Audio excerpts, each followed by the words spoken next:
అమ్మ జ్యోతి 2 నెలల నుంచి నువ్వు జీతం తీసుకోవట్లేదు, బాసం ఎంత ఇస్తున్నాడా? అబద్ధం చెప్పి డబ్బు తీసుకున్నాను కదా, ఇంకో 2 నెలలు ఫ్రీగా పనిచేస్తే సరిపోతుంది. జ్యోతి, గుడికి వస్తున్నావని తెలుసుంటే చీర కట్టుకొచ్చేదానిగా.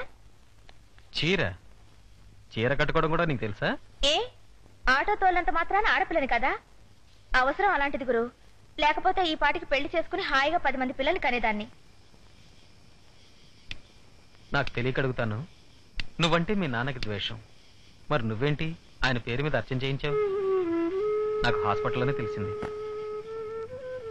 ఎంతైనా తండ్రి కదా, ఆడపిల్లలంటే చిన్న చూపు, నేనంటే అసహ్యం. రెండో పెళ్ళాం కూతుని కదా, ఆడపిల్లలం బయటికెళ్ళి బ్రతకలేం అన్నాడు. పట్టుదలతో వచ్చేసాం, బ్రతుకుతున్నాం.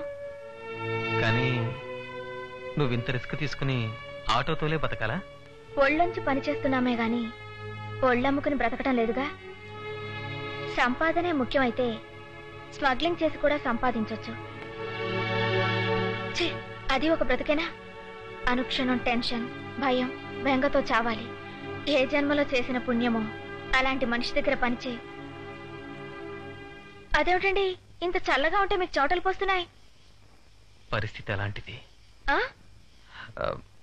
లేట్ అయింది, వెళ్దాం పద. వస్తాను.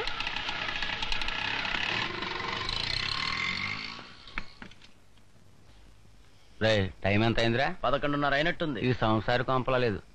ఎవళ్ళకి ఇష్టం వచ్చినప్పుడు వాళ్ళు రావడం, ఎవళ్ళకి నచ్చిన వాళ్ళతో వాళ్ళు తిరగడం. వయసు వచ్చిందిగా, సంపాదనలో పడి ఉంటుంది. అమ్మో, ఎంత ఇస్తాన్నాడు ఏంటి? రేటు మాట్లాడటానికి మా నాన్న వస్తాడని చెప్పాను. కన్న తండ్రితో మాట్లాడేదిగానే కన్నడమే గొప్ప విషయం అయితే పంది కూడా కంటుంది పిల్లల్ని. కన్న తండ్రికి కొన్ని బాధ్యతలుంటాయి.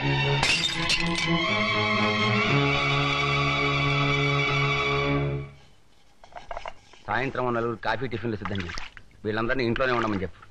పెద్దదానికి పెళ్లి చూపులు. పెళ్లి చూపులు నాకా? నాకు ఇవాళ ఐఏఎస్ ఎంట్రన్స్ ఎగ్జామ్ ఉంది తెలుసుగా, వెళ్ళొద్దంటావా?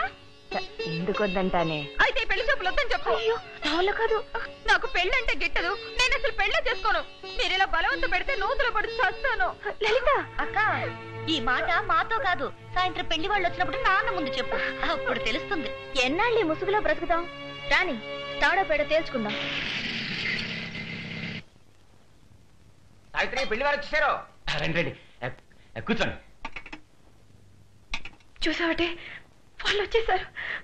లలిత ఇంకా రాలేదు, తీసుకురామని వాళ్ళు అడిగితే వాళ్ళ నోళ్ళు ముయించేద్దాం. అదేనమ్మా ఈ టిఫిన్ పెట్టి. సావిత్రి, అమ్మాయిదే. ఓ, ముస్తాబవుతుందా? వెళ్తా త్వరగా గానీ. ఇదేమిటండి మగరాయిలా చొక్కా వేసుకుంది? ఇది పెళ్లి కూతురు కాదు కదా, నువ్వు ఊరుకో. అయ్యో, అమ్మాయి చాలా ముచ్చటగా ఉంది కదూ? అందరూ అలాగే అంటారండి, కానీ పెళ్లి కూతురు నేను కాదు, మా అక్క. మీరు వచ్చిన పని కానివ్వండి. అమ్మాయి ఇంట్లో లేదా? ఎక్కడికి వెళ్ళింది? పరీక్ష రాయడానికి. పరీక్ష రాయడానిక? ఏ పరీక్ష? అంటే నాకు తెలియకుండా ఈ కొంపలో చాలా జరుగుతుంది.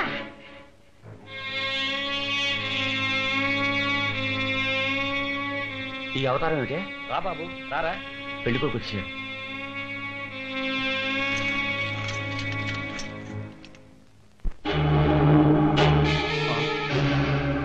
పెళ్లి కొడుకు నువ్వా? భలే సంబంధం తెచ్చాడు మా నాన్న. ఏ లేరా. ఏంటే మాటలు? నువ్వు లోపల బా. నువ్వు కూర్చో బాబు. లేరా లేరా. పచ్చి దొంగ తీసుకొచ్చి నా అక్క కట్టబట్టాలని చూస్తావా? మొన్నే వీళ్ళని పోలీసులకు పట్టించాను. చాలా గొప్ప మర్యాద చేసావయ్యా. అమ్మా రండి.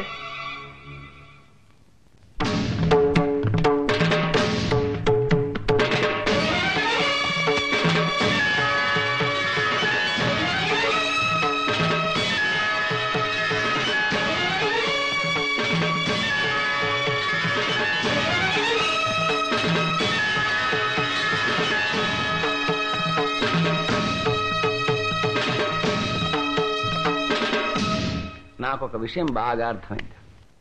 వీళ్ళని పుట్టించడానికి తప్ప ఇంకెందుకు వీళ్ళకి తండ్రక్కర్లేదు. అయినా వీళ్ళని నేనేమి అన్నా. కానీ 30 ఏళ్ళు కాపురం చేసి నువ్వు నాకు ద్రోహం చేసావే.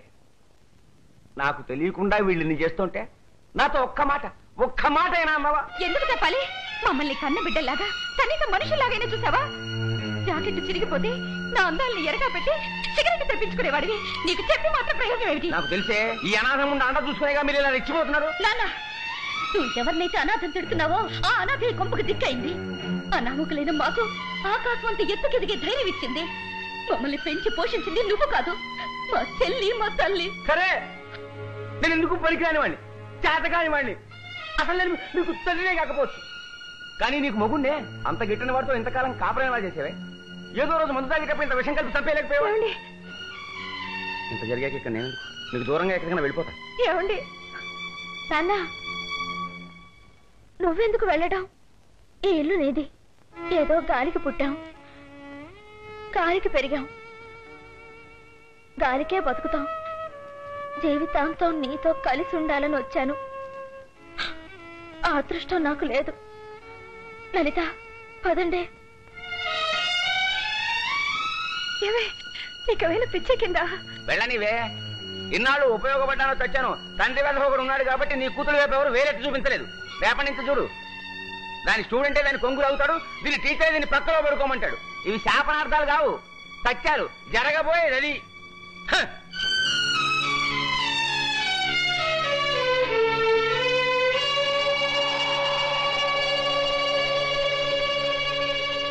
నేను కూడా వెళుతున్నానండి.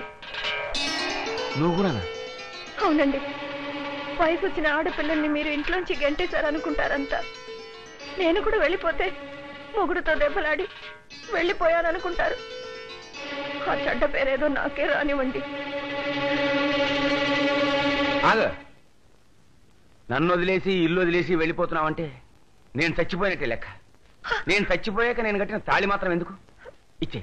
వద్దండి. నా తాళి నాకు ఇచ్చే. తాళి నాకు ఇచ్చేవే. ఇచ్చే.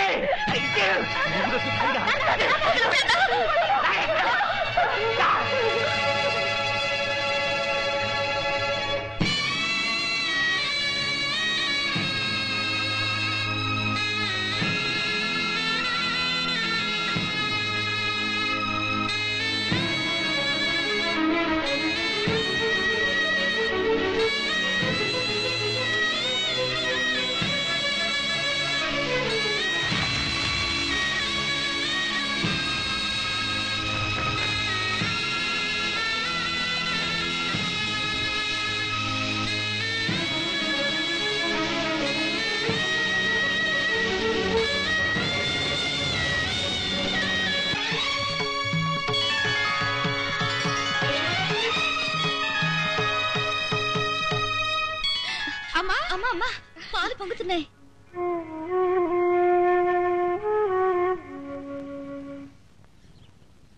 ఏమండి, పంపులో నీళ్లు రావటం లేదేమిటండి? అది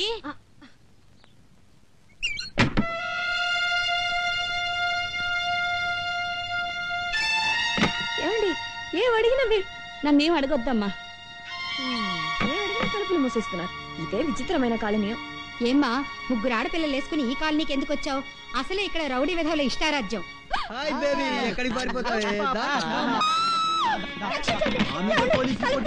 ఇప్పుడు నేను ఎవరు కాపాడతారే?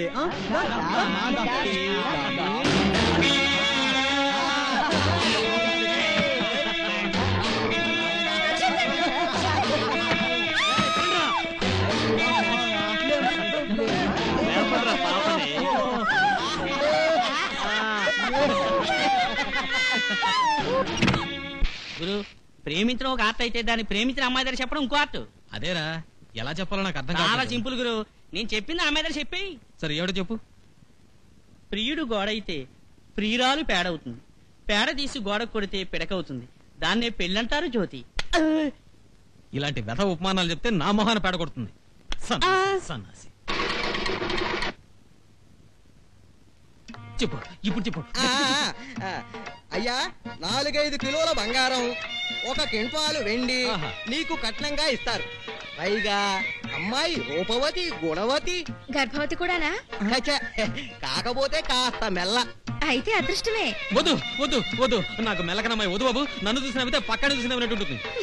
అయితే గుంటూరులో ఓ బ్రహ్మాండమైన సంబంధం ఉంది. పొగాకు వ్యాపారస్తుని కూతురు 50 ఆవులు 100 ఎద్దులు కట్నంగా ఇస్తారు. పైగా ఆ అమ్మాయి ఇంకా పెద్ద మనిషి కాలేదు. శాస్త్రి గారు, ఈ సంబంధం ఖాయం చేసేయండి. ఆ పిల్ల పెద్ద మనిషి అయ్యేదాకా ఈయన గారు చుట్టలు కాల్చుకుంటూ ఎద్దులు తోలుకుంటూ ఆ ఊర్లోనే ఉంటాడు. అదెందుకు జ్యోతి రెచ్చిపోయి మన రూట్లోకి వస్తుంది అనుకుంటే మొత్తానికి రివర్స్ అయిపోయింది. అయితే మనం వెంటనే ఒక పెళ్లి చూపులకి వెళ్ళాలి.